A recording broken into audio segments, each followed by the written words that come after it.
that shows the different understandings of the dairy industry. My character's name is Brittany, who is a strong animal activist. She is based off of some of the people we surveyed who lack the understanding of the dairy industry. My name is Courtney Nelson, and I will play the role of Maggie. Maggie is a small dairy farm owner who is working at the diner to make some extra money because she has hit a point in her dairy farming career where she cannot afford to live just from that. This character represents the struggling small farm owners who are struggling or went out of business. My name is Charlotte Yankee, and we are all from the Grand Rapids FFA chapter. My character's name is Spencer, and she represents a large dairy farm owner. All of our characters are based off of real people that were surveyed and their input, along with different facts that help show both sides of the question. Our large dairy farm is what's best for the industry. As the world keeps changing, less and less consumers are buying dairy products. There are different milk trends like coconut, almond, and soy that people are purchasing. This has led to there being more supply than demand of dairy products. Prices are now dropping, which affects the farmers. They don't have enough money to keep the farm going and don't have a backup plan.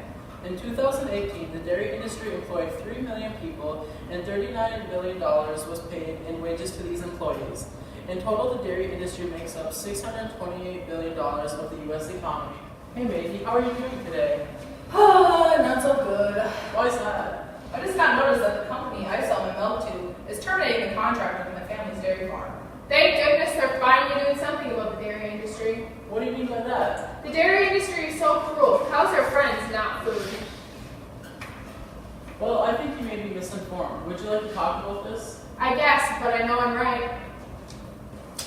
My name is Spencer. I'm Brittany. Would anybody like some coffee? Sure. Please. Brittany, have you ever been to a dairy farm or know a dairy farmer? Well, no, but I know how cruel they are. What do you think makes them so cruel? Babies are ripped away from their mothers and they're forced to be milked for human consumption. Actually, they're separated from their mothers to give them the most individualized care possible. Yeah, and cows have to be milked, or it is extremely uncomfortable and can cause mastitis. What's mastitis? The inflammation of the mammary gland and the udder tissue. It is a major endemic of dairy cattle. What about the moms? Wouldn't they get depressed?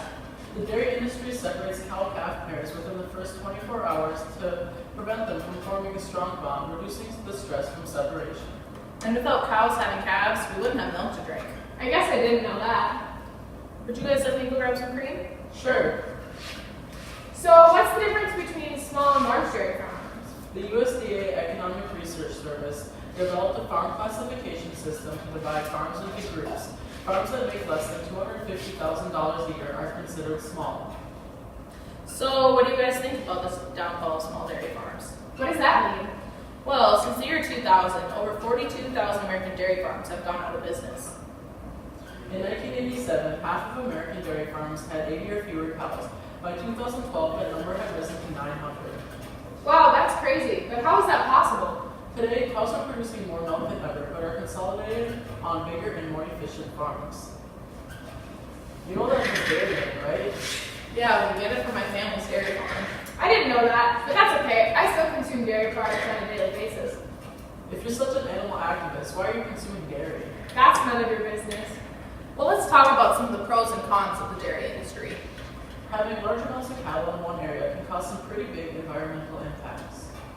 The other day, I read an article about a case in Wisconsin where a dairy farm was fined $65,000 for the runoff of nitrogen in unsafe concentrations that seeps into aquifers and contaminates the groundwater.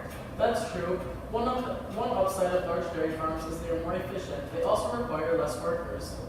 I always heard that small dairy farms are better because they pay closer attention to their cows and the milk is more regulated. That's a very popular opinion. My daughter created a survey this year about the dairy industry for her Ag Issues contest. I think I have the results in the car. I'll be right back. I think I took that survey. So how many people drink milk anyways? That's a good question. People are drinking less and less milk, creating a surplus in the milk supply. I heard something about milk dumps. Do you know anything about that? In the first 8 months of 2016, farmers dumped 43 million gallons of milk. That's enough to build 66 Olympic-sized schools. Well, let's go over the survey now that Maggie's back. The survey was taken by 113 people. 67% know a dairy farmer and 33% do not. 82% of the people agree that small dairy farms are what's best for the industry. So how many people consume dairy on a daily basis? 91% of the people surveyed consume dairy on a daily basis. What about coconut, almond, and soy milk?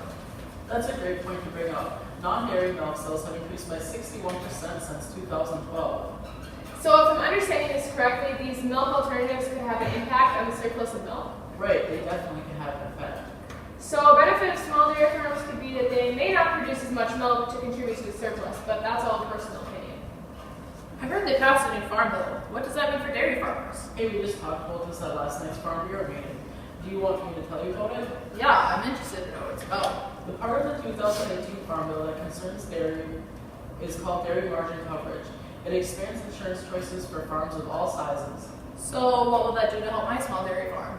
To help small dairy farms pay further discounted premium rates for the first 5 million pounds of milk produced.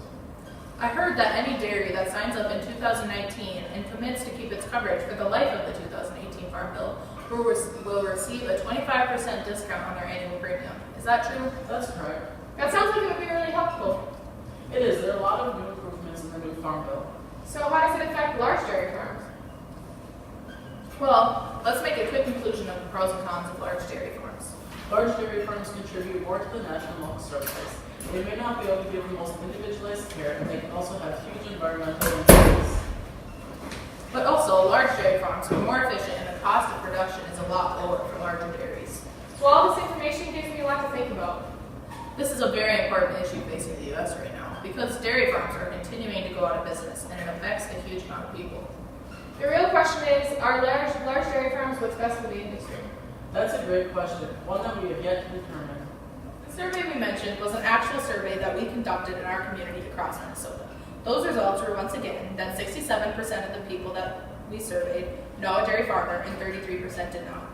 82% of the people believed that small dairy farms were what was best for the industry, and 91% of the people consumed dairy on a daily basis. In conclusion, we learned through our research that the consolidation of small and large dairy farms is a controversial and complicated issue that all comes down to economics, opinions, beliefs, and culture. We would like to thank you for taking time out of your day to listen to our video.